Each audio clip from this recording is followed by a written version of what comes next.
Frank Sanchez, Filip Hrgovic heavyweight title eliminator ordered by the IBF. The lone US-based sanctioning body, which is the IBF, is stacking up its mandatory contenders in the sport's most storied weight division.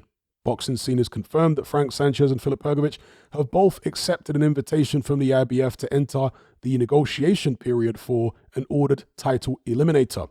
The two sides were summoned on April 7 by the New Jersey headquartered company and were given 3 days to confirm availability for the opportunity.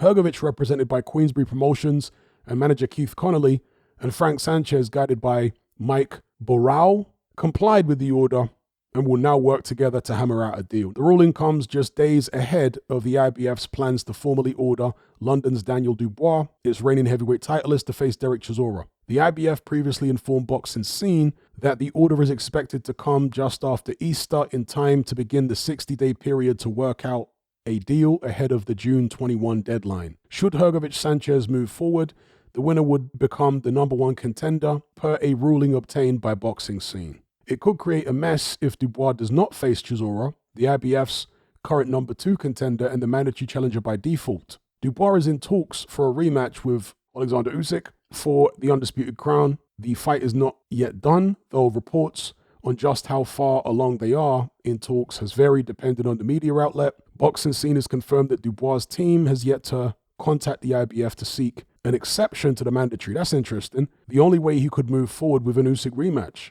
Where that would leave Chisora, given the freshly ordered title eliminator, remains uncertain. IBF representatives were not available to immediately respond to Boxing Scene after hours inquiry seeking clarification. Per IBF Rule 9C, both Sanchez and Hrgovic are required to commit to the ordered eliminator since they both accepted the invitation to enter talks. Failure to move forward would result in the offending party dropping out of the top 10 and no longer eligible to participate in an IBF-sanctioned fight for at least 6 months.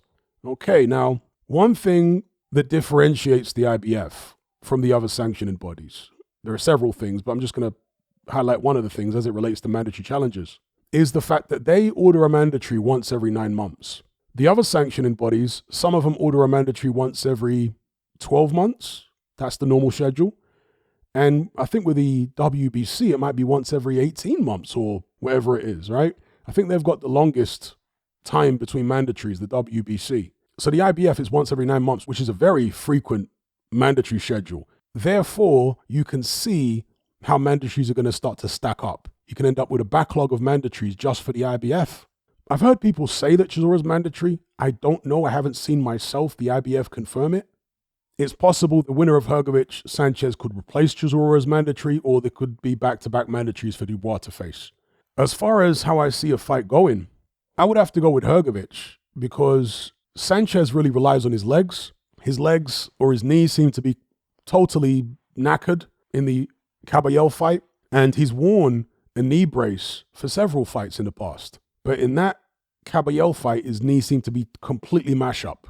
So there seems to be a chronic injury there. He's got quick hands, yes, he's got decent power, but he relies on his legs when he's at his best. Like when he fought Efe Ajagba back in the days, his movement was what really gave Ajagba problems, and then he would slip underneath Ajagba's shots and then come back with these fast counters, and that's how he ended up dropping him. So that's Sanchez's game when he's on form, is to move around the ring all over the place. When you take his legs away from him, he's nowhere near the same fighter. And even in the fight before he lost to Ajit Caballel, he didn't look impressive in that fight either. He didn't really use his legs. So again, I think this knee issue, this leg issue for Sanchez is a chronic thing. And so I would have to go with Hrgovic. I think at his best, Sanchez could beat Filip Hrgovic, I think, with his style and the speed and movement and all that, the explosive combos on the outside. But I reckon he's damaged. Not, neurologically, but his legs seem damaged. Maybe irreparably damaged. And before I go, make sure you check out my most recent bit of exclusive boxing content on Patreon. It's a 3-hour film study on George Foreman. That's 3 hours of me analyzing video footage, not still images, actual video footage of the most significant fights in George Foreman's career and explaining and breaking down what made him so effective. It wasn't just brute force and physical strength and punching power. No. Foreman had a much better boxing brain and was much more crafty and clever, even when he was young, than people realize or give him credit for. And I break it all down in a 3-hour George Foreman extravaganza on my Patreon page. If you want to access that video and many other boxing film studies I've done, as well as countless podcasts and what have you, just head on over to my Patreon page, which is called The Brotherhood of Reason, and select the tier called The Boxing Brotherhood. There's no contract, there's no commitment. You can cancel at any time, just like Netflix, and it's very reasonably priced. If you just want to sign up for 1 month and then check out, that's absolutely fine. So yeah, don't miss out on my George Foreman film study. You can access that and my entire back catalog for a very cheap price. It's great value. All of the links are in the description below. Anyway, I'll leave it there. Make sure you guys like this video, share it, and subscribe if you haven't done so already. I'll catch you on the next one. I'm out.